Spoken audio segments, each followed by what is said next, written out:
Nous sommes à Bruxelles. Cette jeune femme pétillante fait ses premiers pas face aux caméras du Parlement européen. Elle vient raconter comment un homme puissant, Brahim Ghali, le terroriste en chef du Front Polisario, l'a violée en Algérie alors qu'elle n'avait que 18 ans. Khadijatou Mohamed découvre timidement ce haut lieu de pouvoir. Elle a été invitée par des députés pour témoigner, entourée de précieux protecteurs et conseillers. C'est une guerre d'influence qui va se livrer sous nos yeux. Ici, un spin doctor, un conseiller de l'ombre. Il sert aussi de traducteur, loin des caméras, dans le bureau d'un parlementaire qui souhaite rester anonyme. Elle demande si le Parlement européen a déjà traité les abus sexuels des gens de pouvoir envers les femmes. Gêné, le député précise qu'il condamne fermement les abus contre les femmes, peu importe les hommes puissants ou non, peu importe les bords politiques. Ça me donne de l'espérance de vous voir, car la lutte pour nous protéger n'est pas seulement celle des femmes, mais celle de tous. Les rencontres vont s'enchaîner pour Khadijatou. Ses conseillers ont préparé un agenda très chargé.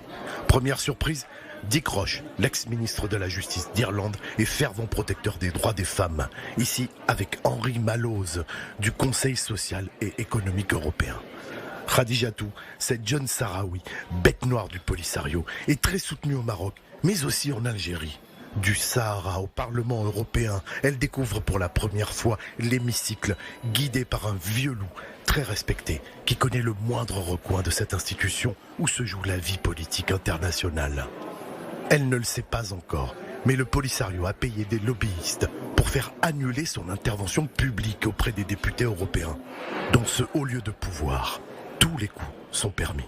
Cette femme voilée, haut fonctionnaire d'un pays musulman, lui apporte verbalement son soutien, mais refuse d'apparaître publiquement, car les dirigeants de son pays soutiennent le mouvement terroriste du Front Polisario. Ici, Charlie Zeimers, le conservateur réformiste de Suède, hors caméra, comme tant d'autres, il nous confirme l'influence du Polisario au sein du Parlement européen. La guerre se joue aussi sur les réseaux et Khadijatou va partager à ses milliers de suiveurs son périple bruxellois au cœur du pouvoir.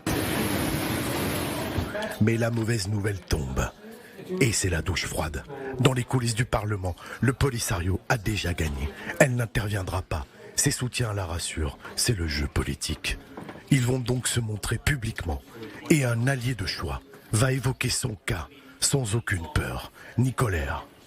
L'abus de pouvoir sur les femmes par des leaders politiques, les viols et l'utilisation de la brutalité en période de guerre, je peux vous en donner des exemples.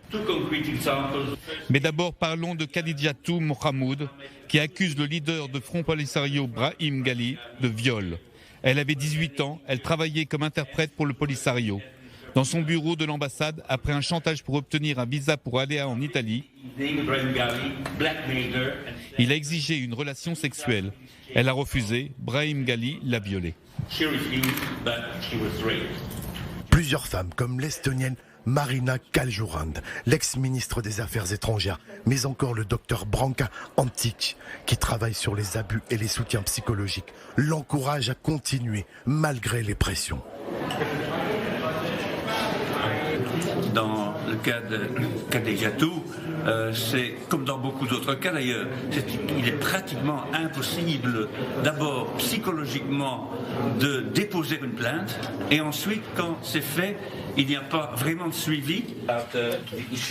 Lors de la conférence de presse, l'avocate Sophie Michez, qui connaît bien les exactions du Polisario, va briser l'omerta face caméra, sans langue de bois. Je pense que ça, à un moment donné, il faudra quand même que ça change et il faudra quand même que les organisations internationales prennent leurs responsabilités. Effectivement, on va dénoncer ça auprès des Nations Unies. On a un peu l'impression de parler dans le vent et à un moment donné, il faudrait quand même que la communauté internationale prenne ses responsabilités. D'accord, il n'y a peut-être pas d'intérêt économique, il y a peut-être moins d'intérêt, mais je pense qu'on est vraiment en train d'oublier qu'il y a des femmes et des enfants qui subissent mais des sévices extrême. La parole et le combat pour la protection des femmes que cette jeune Sahraoui porte en elle et dans sa chair commence à payer. Elle nous l'a confié. Il faudra la tuer pour qu'elle se taise. Les dictateurs, puissants et autres chefs mafieux ou terroristes ont un nouvel ennemi. Son nom, Khadijatou Mohamed.